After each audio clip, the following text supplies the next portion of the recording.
Prairie Yard and Garden is a production of the University of Minnesota Morris in cooperation with Pioneer Public Television. Funding for Prairie Yard and Garden is provided in part by Heartland Motor Company, providing service for over 30 years in the heart of truck country. Heartland Motor Company, we have your best interest at heart. Farmers Mutual Telephone Company and Federated Telephone Cooperative, proud to be powering ASERA. Mark and Margaret Yackel Jolene, in honor of Shalom Hill Farm, a nonprofit rural education retreat center in a beautiful prairie setting near Windham in southwestern Minnesota. ShalomHill.org. It seems like whenever we turn on the news or read a newspaper, there is a story about bees and pollinators. There is much concern about their continued good health. I have heard the University of Minnesota is doing lots of research and outreach on this very topic. Come along with Prairie Yard and Garden as we learn about the new Bee and Pollinator Center at the Landscape Arboretum.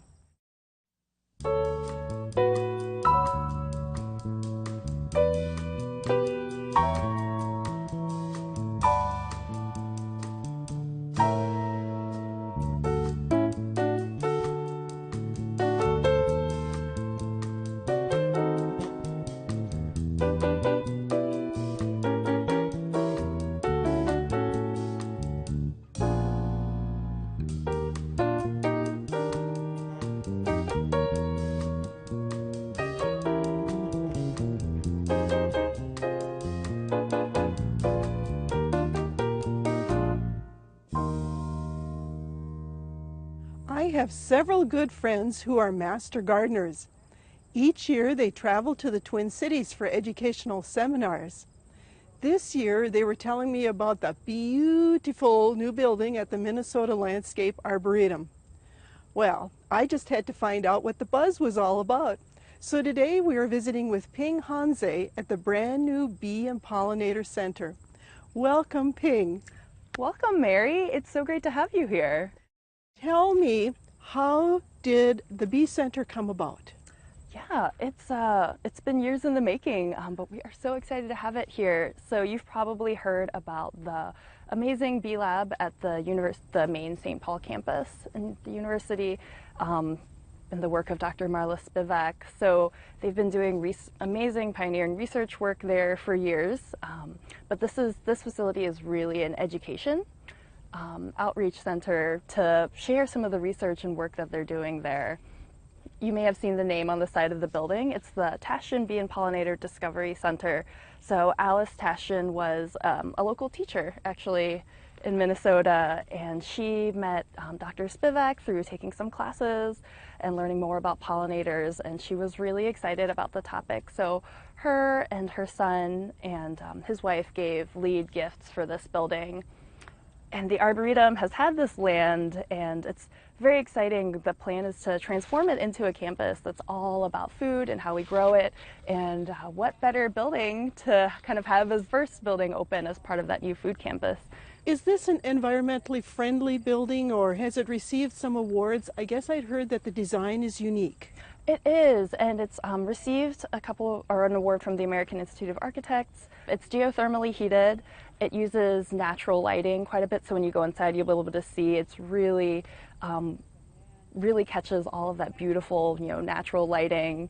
And we do have solar panels on top of the roof, so everything is designed with sustainability and natural beauty in mind. What are all the different parts of the building? Because it looks like it's pretty good sized. Yeah, so we have the Learning Lab, which is sort of a classroom and a meeting space, so it can be used for lots of different, anything from hosting 93rd graders for a little session to, a meeting of master gardeners or, local business group. So we have a lot of technology capabilities in that room for distance learning and for projecting and showing, different videos and things in there for whoever's meeting. And then the first thing you see when you walk in the building is, we have sort of our welcome area and our observation apiary. So I love when people walk in and you hear the kids and the first thing they say is, "Oh, look at all the bees." So, that's just such a great thing to greet people on their way in. And then we have our exhibit hall. So that's got different exhibits on honeybees and different wild native bees that also live in the area, and butterflies, and sort of the plant pollination story. And then we also have our honey house. So that can be used as a teaching space, but it's also for honey extraction. And we can harvest honey in there. And then for the landscaping, how was that planned out? Yes, so it's all designed with pollinators in mind. I love this time of year because you can see it's really buzzing. So it's a lot of native perennials, but we do also have some landscape ornamentals and then some native cultivars. So we have each bed kind of has a certain theme in mind. So for example, we have sort of butterfly area back here, but we also up here have a demonstration with it's sort of mirror images in the bed. So it's native plants along with some of their cultivars beside them. Okay. So people can see what some of the differences are, and we can keep an eye on, there's some talk about, well, which of these is better for pollinators, or are they as good? And we can keep an eye and see how they're each doing for pollinators. So each bed has a theme like that, whether it's showing different colors and forms of flowers that people can use that are pollinator friendly, or just showing, sort of a cascade of blooms throughout the season so that there's food every day. Well, I see that you've incorporated some annuals into that too, so it doesn't have to be just natives or just perennials. It looks like you've used the full gamut. Yes, yeah, you're exactly right. And I think it's important to show people, because people garden for different reasons, but that, whatever reason you garden, that you can do something to help pollinators. And the annuals that we have currently in these beds, actually the State Master Gardeners did Flowers for Pollinators trial last year, so these are some of the winners you see showcased here. They did specifically with annuals. Okay. How did you get involved with the Bee Center? It's an interesting question. I'm not from Minnesota originally, but my husband is, and we were looking, he came to visit the Arboretum and he saw this job, and it's a very specific job to be able to do bee and pollinator education, and it was just like, this is a dream job. I majored in zoology with a minor in botany, but I really got into bees specifically after I got out of school. We started keeping honeybees, and then I just kind of got into this whole world of bees. And my master's is in natural resources with a focus in environmental education. And so I was really into bees and education, and just being able to mix the two of those together at an institution like this was really a dream. To me, it looks like you were the perfect match for the perfect position, so that's great. Do you have classes you mentioned for the Master Gardeners, and then also for students too, right? Yes, so we have a mix of youth education and adult education, for sure. How do people find out about the classes? Yeah, so if you go on our website, so it's arboretum.umn.edu, and then under events and programs, we have all of our adult classes listed, and then all of our field trips. So during the school year, it's primarily field trips for school-age kids, but we also do, summer day camps and different classes for them. So when the students come and you have classes with them, what do you try to teach them? Yeah, so all of our school programs are standards-based, so they're all designed to be aligned with Minnesota state standards, mostly science standards, but also, I think there's opportunities for interdisciplinary education with, language arts or social studies.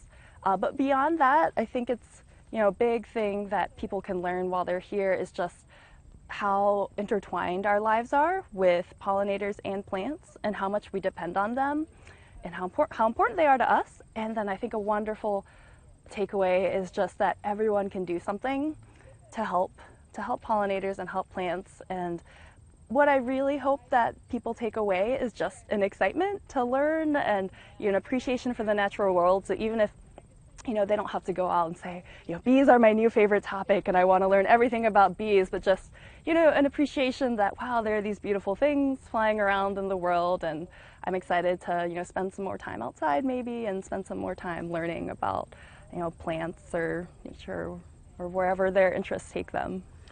Why are bees and pollinators so important to us? Yes, so you've probably heard the statistic, people say this a lot, but that 1 out of every 3 bites of food you take, you can say thanks to a pollinator for.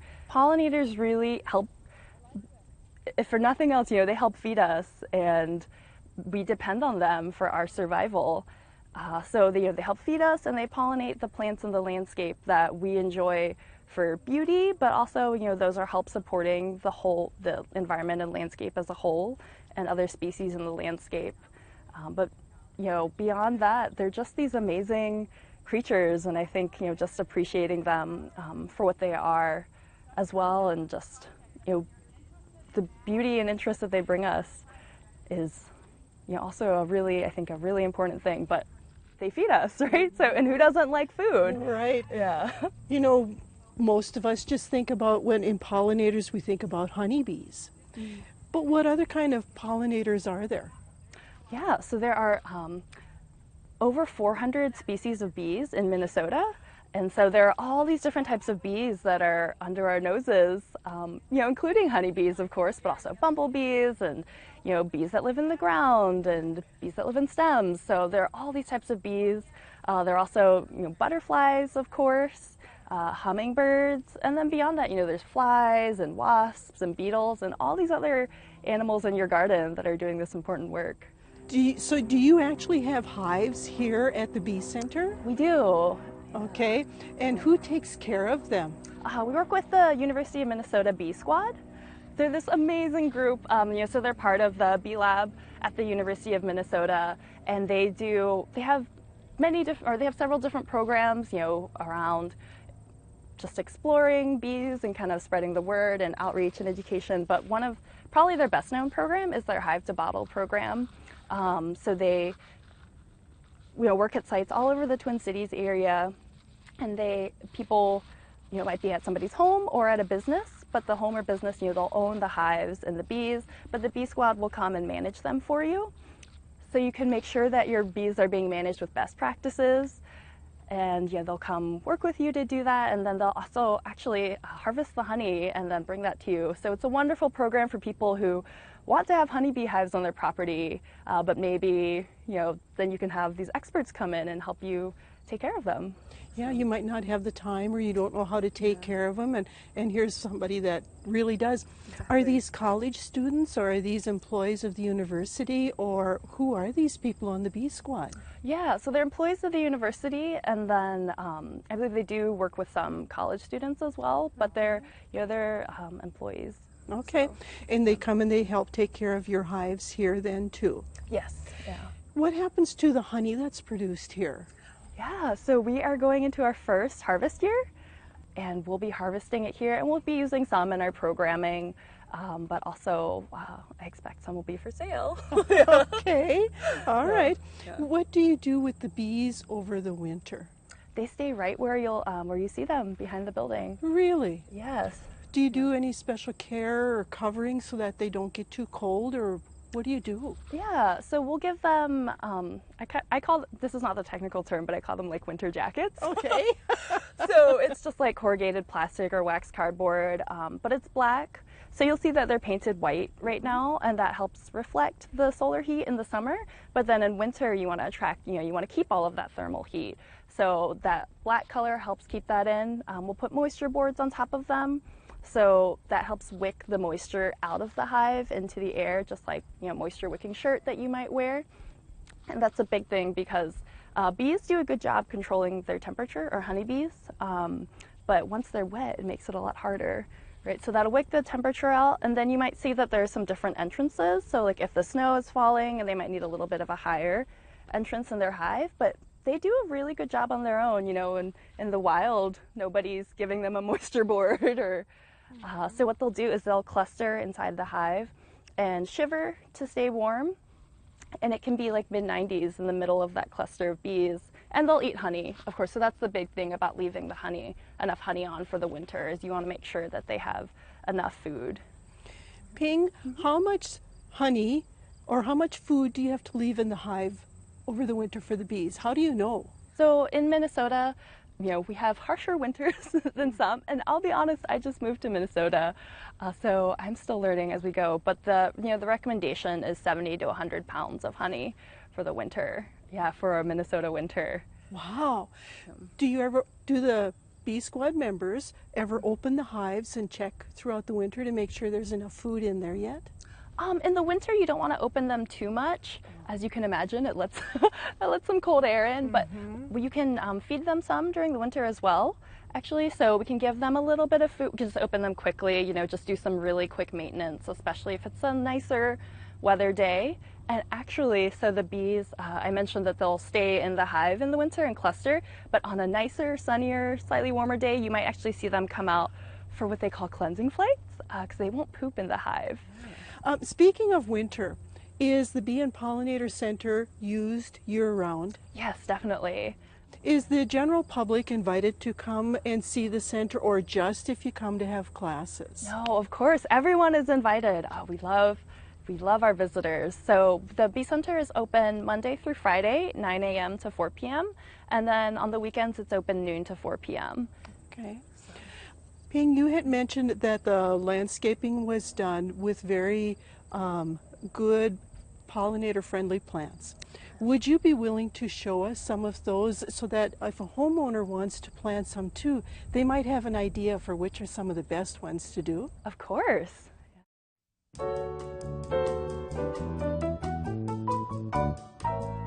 I have a question. How do you make a mini bog? Creating a mini bog is really pretty simple. The first thing that you got to do is choose a nice sunny location. You want to find a container that's about a foot deep and without holes so that there isn't any drainage, because they like to be wet. Most bog plants, of course, like to be wet at the feet. You want to choose a substrate that's a combination of peat and sphagnum moss and sand. Put it in a nice sunny location.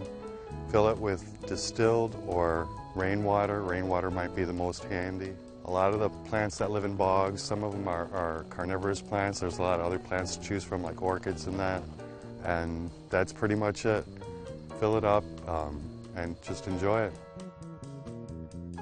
Ask the Arboretum Experts has been brought to you by the Minnesota Landscape Arboretum in Chanhassen, dedicated to enriching lives through the appreciation and knowledge of plants. So this is one of my favorites. It's Meadow Blazing Star, or Liatris ligula stylus. So this is just a butterfly magnet, but not just butterflies, but all sorts of bees come visit. Oh, here's one right now. So we are going to be doing a field trip about monarchs, and I am so excited for the kids to just come see all of the monarchs that come visit us on this plant here. This is one that any homeowner could plant, I believe, right? Yes, definitely. You can see, it's just right here in the corner of our building, full sun, and it even doesn't, it's nice because it is got this kind of tall, straight form, so it is a taller plant, but it doesn't necessarily take up as much, width, ground space as you might be worried about. Actually, if you've got a place where you can use a plant with some height or even as a background, this would be a stunning plant. Yes, definitely. And that looks like it blooms quite a while, too. And behind us we have Agastache funiculum, or more commonly known as Anis hyssop. So this is also a bee favorite and one of my personal favorites, especially in teaching, because you can have the kids just sort of gently rub the leaves and smell their fingers, and it's got this wonderful licorice smell. So the kids like it and the pollinators like it. It's just a win-win. Well, I can see the bees are visiting it right now, too. So, yes, I can see where it is definitely one of the favorites here in the garden.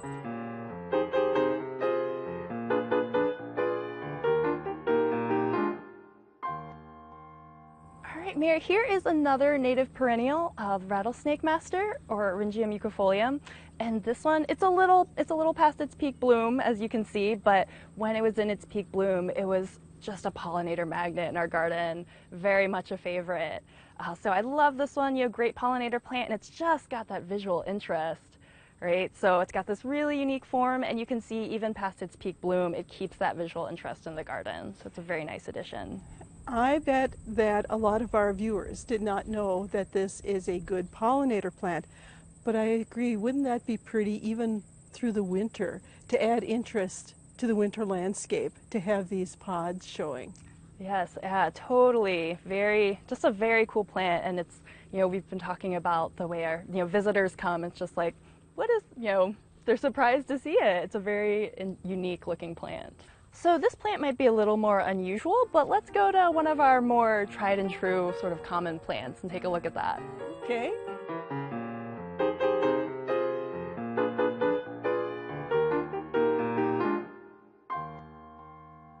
So this is another one of my favorites.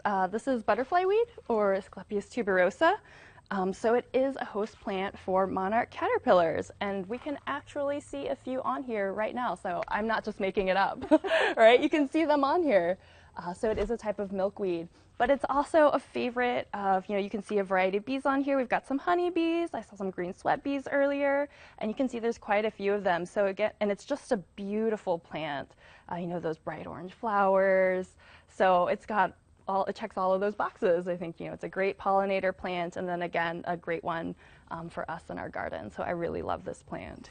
And it looks like it can take a lot of sun and actually dry, because this must be a southern exposure. This is, yeah. Okay. So you're right, yeah. It's, right here in our entryway, so it does very well for itself. Well, and I think that the seed pods add a lot of interest too. So not only is the plant very pretty and the flowers pretty, but I think that the seed pods would be something that would stay and give you some interest afterwards too. Exactly, and I totally agree with you. I think it's got great visual interest, and we actually just saw, as far as that sensory interest with kids or even with adults, it's got these lovely soft pods, and then the seeds are that beautiful, fluffy, just fun-looking seeds. So, Are there plants that the monarchs or the butterflies prefer as far as in the different stages of their life cycles? Yes, great question. So we just talked about how we've got our monarch caterpillars on here, and of course, they feed exclusively on milkweed.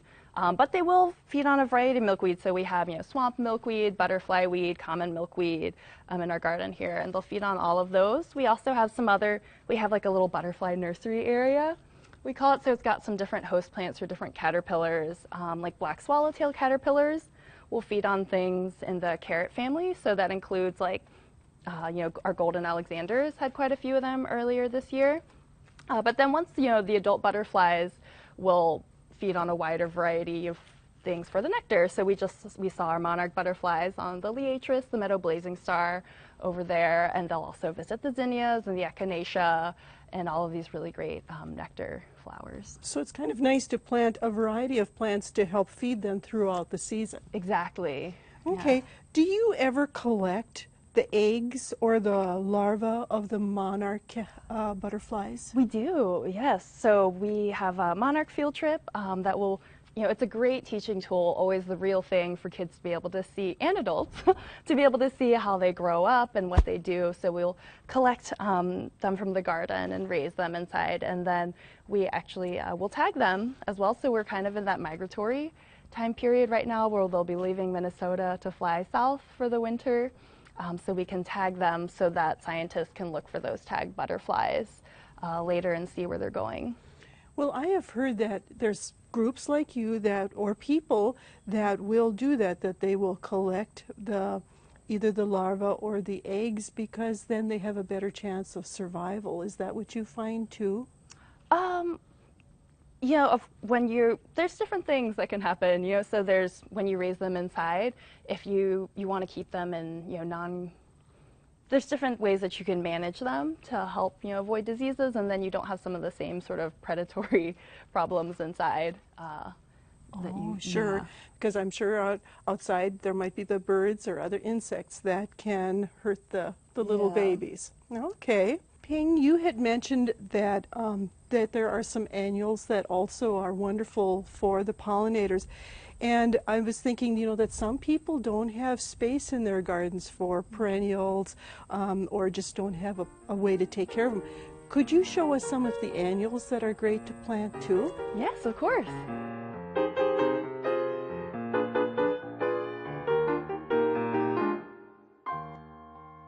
So annuals may be easier for some people to grow, and you can see that we have a variety here. So we've got our zinnias, and we've got a few different varieties of those. So you can see they come in all sorts of shapes and colors. We've got our marigolds, and we also have a variety of herbs here. So we have lavender, and then we also have some that will sort of over winter. So we've got our thyme and our oregano, and if you like to grow for culinary purposes, of course, herbs are great for that. So you could have, if you don't have a big yard and you can't have a huge perennial bed, maybe you can just have a little pot of herbs out on your balcony or your deck, and that would be great for pollinators as well. I can see where this would be awesome for people who maybe can't bend over very much, don't have much space, like you said, maybe have an apartment, but you could still have a pot maybe outside your window, and so then you could still use the annuals or your herbs and still feed yourself and your pollinator friends too. Yes, exactly. Wow, that's a good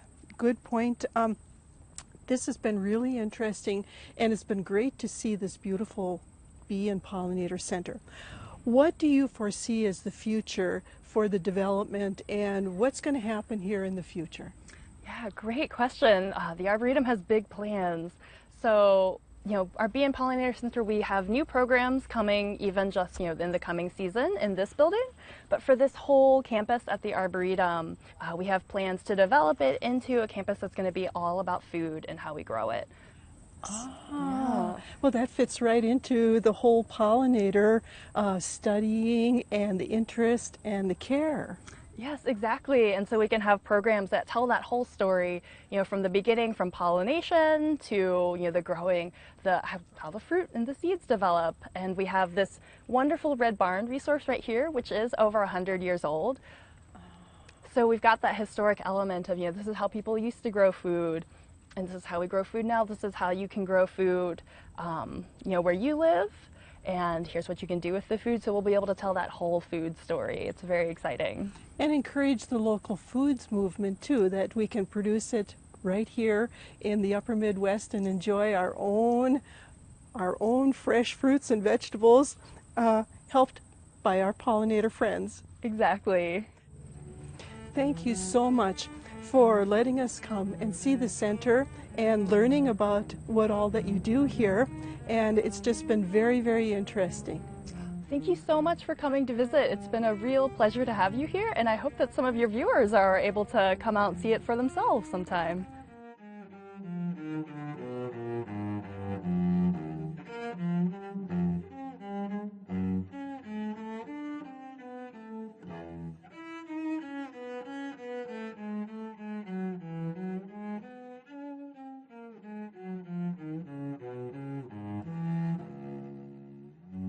Funding for Prairie Yard and Garden is provided in part by Heartland Motor Company, providing service for over 30 years in the heart of truck country.